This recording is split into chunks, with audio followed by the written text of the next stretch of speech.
प्यारे विद्यार्थियों, सुप्रभात। आज हम पढ़ेंगे कबीरदास जी की साखियाँ। सबसे पहले आपके लिए यह जान लेना बहुत ज़रूरी है कि कबीरदास जी भक्ति काल के प्रमुख कवि थे। वो निर्गुण भक्ति में विश्वास करते थे। भक्ति दो प्रकार की होती है, सगुण भक्ति और निर्गुण भक्ति। सगुण जो भक्ति होती है उसमें जो भक्त होता है वो ये मानता है कि ईश्वर का रूप होता है, वो ईश्वर के रूप की पूजा करता है। जबकि जो निर्गुण भक्त होता है वो ये मानता है कि भगवान का कोई रूप नहीं होता, वो निराकार होता है, वो कण कण में निवास करता है। कबीरदास जी भी निर्गुण भक्त कवि हैं। वे उनका मानना है कि ईश्वर का कोई रूप नहीं है, वो धरती के कण कण में निवास करते हैं। तो हम प्रथम साखी देखते हैं। मान सरोवर सुभर जल, हंसा केली करहाई। कबीरदास जी कहते हैं कि मेरा मन रूपी सरोवर भक्ति रूपी जल से भरा हुआ है। कबीरदास जी कहते हैं कि मान सरोवर, मन रूपी सरोवर, सुभर जल, भक्ति रूपी जल से भरा हुआ है।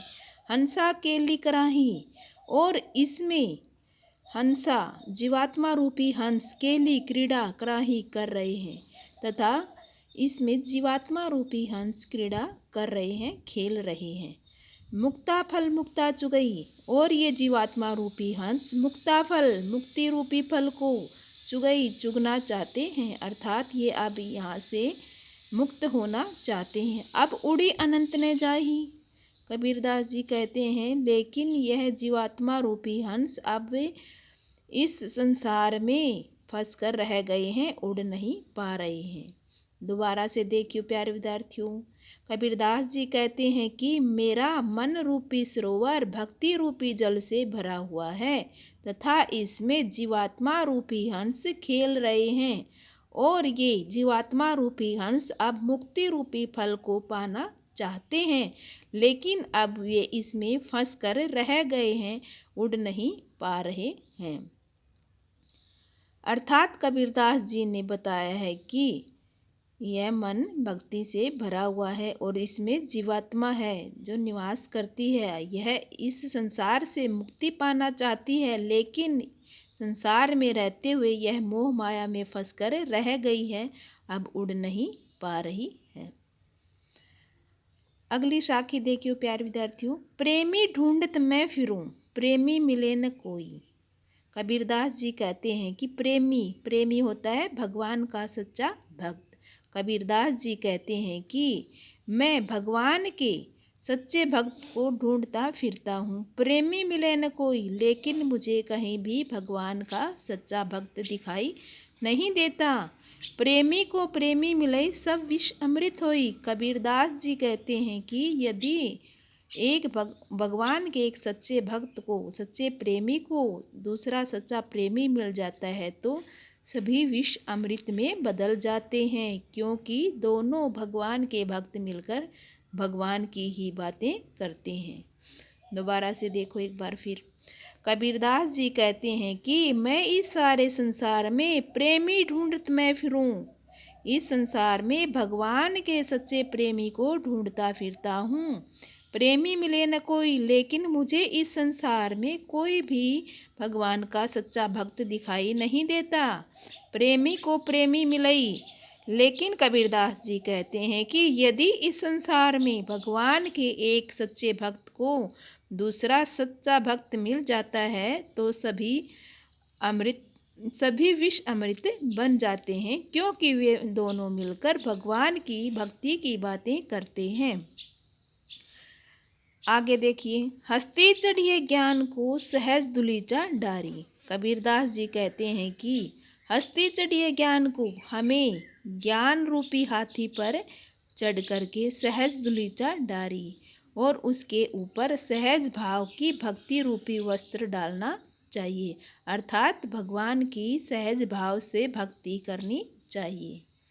कबीरदास जी कहते हैं कि हमें ज्ञान रूपी हाथी पर चढ़ना चाहिए।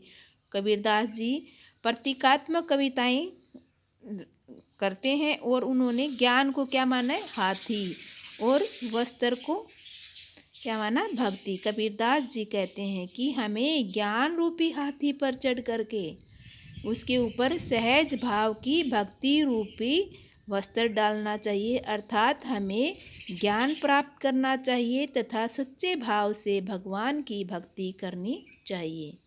स्वान रूप संसार है, भूखंडे जगमारी। कबीरदास जी कहते हैं कि स्वान का अर्थ होता है कुत्ता।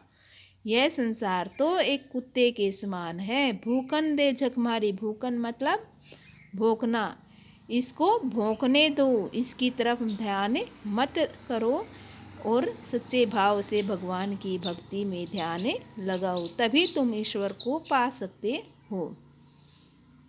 कबीरदास जी कहते हैं कि हस्ती चढ़िए ज्ञान को, हमें ज्ञान रूपी हाथी पर चढ़ करके सहज दलीचा डारी और उसके ऊपर सहज भाव की भक्ति रूपी वस्त्र डालना चाहिए, अर्थात हमें ज्ञान पाना चाहिए तथा सहज भाव से भक्ति करनी चाहिए। यह संसार तो एक कुत्ते के समान है जो हमेशा भौंकता रहता है, इसकी तरफ ध्यान नहीं देना चाहिए तथा भगवान की भक्ति में ध्यान लगाना चाहिए।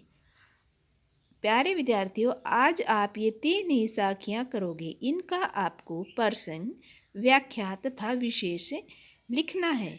आप विशेष में लिखेंगे भाषा। भाषा कबीरदास जी की भाषा सुधकड़ी भाषा है। दोहा छंद का प्रयोग किया गया है। भाषा भावानुकूल है। भाषा चित्रात्मक है और एक मुख्य जो पंक्ति बनेगी साखी की वो भी आपको लिखनी है। तो आप इसके 5 पॉइंट बना देंगे। धन्यवाद।